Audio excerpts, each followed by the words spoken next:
और अब बात महाराष्ट्र की। आज महाराष्ट्र में लगभग 100 दिन के बाद सैलून खोल दिए गए। फिलहाल महाराष्ट्र सरकार ने सैलून में सिर्फ हेयर कट करवाने की अनुमति दी है। अब सवाल यह है कि जिस मुंबई में एक दिन में 2000 से ज्यादा मामले आ रहे हैं, 27,000 से ज्यादा एक्टिव केस हैं, वहां सैलून को खोलना खतरे से खाली नहीं है क्या?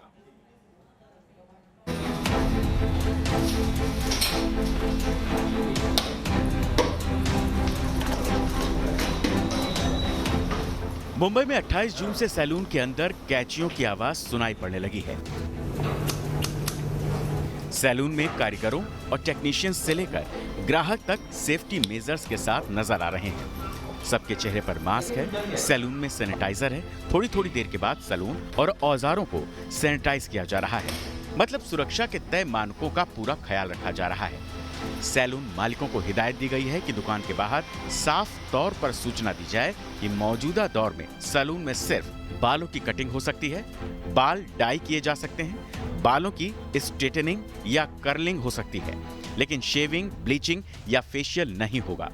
इसके अलावा हर 2 घंटे में सैलून को सैनिटाइज करने और हर ग्राहक को बैठाने से पहले चेयर को सैनिटाइज करने के भी निर्देश हैं। लगभग 3 महीने के बाद महाराष्ट्र सरकार द्वारा आदेश दिए जाने के बाद अब मुंबई समेत पूरे महाराष्ट्र में सैलून खुल चुके हैं और आज से इसकी शुरुआत हो चुकी है। इस वक्त हम मुंबई के वर्ली स्थित एक सैलून में है और यहाँ का अगर इंतज़ाम दिखा सके, जिस तरह के गाइडलाइंस जारी किए गए हैं महाराष्ट्र सरकार द्वारा, सबसे पहले एंट्री लेते ही सैलून के भीतर टेम्परेचर जो है वो चेक किया जाना है। तो यदि आप एंट्री लेंगे तो इस तरह से टेम्परेचर गन से आपका टेम्परेचर चेक किया जाएगा।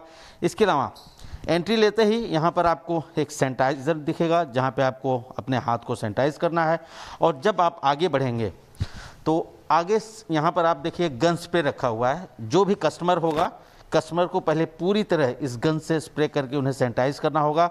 और उसके बाद सामने देखिए किस तरह से हेयर कटिंग चल रही है, वहाँ पर चेयर पर बिठाकर हेयर कटिंग किया जाएगा। खास बात यह है कि इस शासन आदेश में सिर्फ और सिर्फ हेयर कटिंग को ही परमिट किया गया है, यानी कि स्किन रिलेटेड जो भी चीज़ें होती हैं, चाहे वो फेशियल हो, शेविंग हो या ब्लीचिंग हो, इस तरह की ये सब चीज़ें नहीं हो पाएगा। और ख़ास बात यह है कि जो भी सैलून्स खुले हैं वो जो नॉन कंटेनमेंट जोन है वही सैलून खुले हैं। कंटेनमेंट जोन के सैलून्स को पूरी तरह बंद रखा गया है, क्योंकि कोरोना का प्रसार अभी थमा नहीं है और ऐसे में लोगों को जागरूक रहना ज़रूरी है। और यही वजह है कि इस तरह के जो कंटेनमेंट जोन है वहाँ पर अब भी सैलून बंद किए गए। और ख़ास बात यह है कि हर 2 घंटे में पूरे प्रीमाइसेस को सैनिटाइज करना है। इसके अलावा जो कस्टमर हैं, कस्टमर के हटते ही जो चेयर है उसको सैनिटाइज करना है।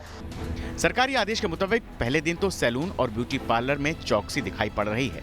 कई जगह डिस्पोजेबल टॉवल्स का इस्तेमाल देखा गया, तो बड़ी दुकानों में ग्राहकों को भी पीपीई किट दी जा रही है। कुछ सैलून्स में तो ग्राहकों के लिए मास्क, ग्लव्स और आरोग्य सेतु ऐप जैसी शर्तें भी लागू की गई हैं।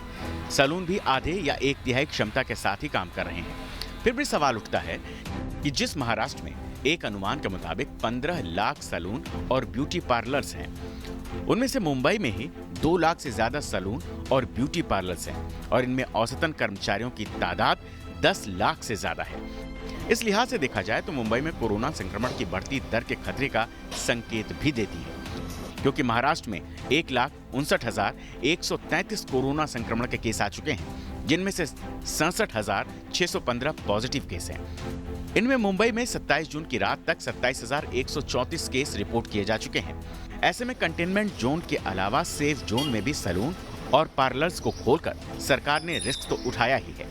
अब देखना यह होगा कि सैलून के कर्मचारी और ग्राहक पर्याप्त सावधानी बरतकर कोरोना को हराने में सहयोग करते हैं या खतरे को बढ़ाने की वजह बनते हैं। मुंबई से शैलेंद्र सिंह के साथ टीम न्यूज़ नेशन।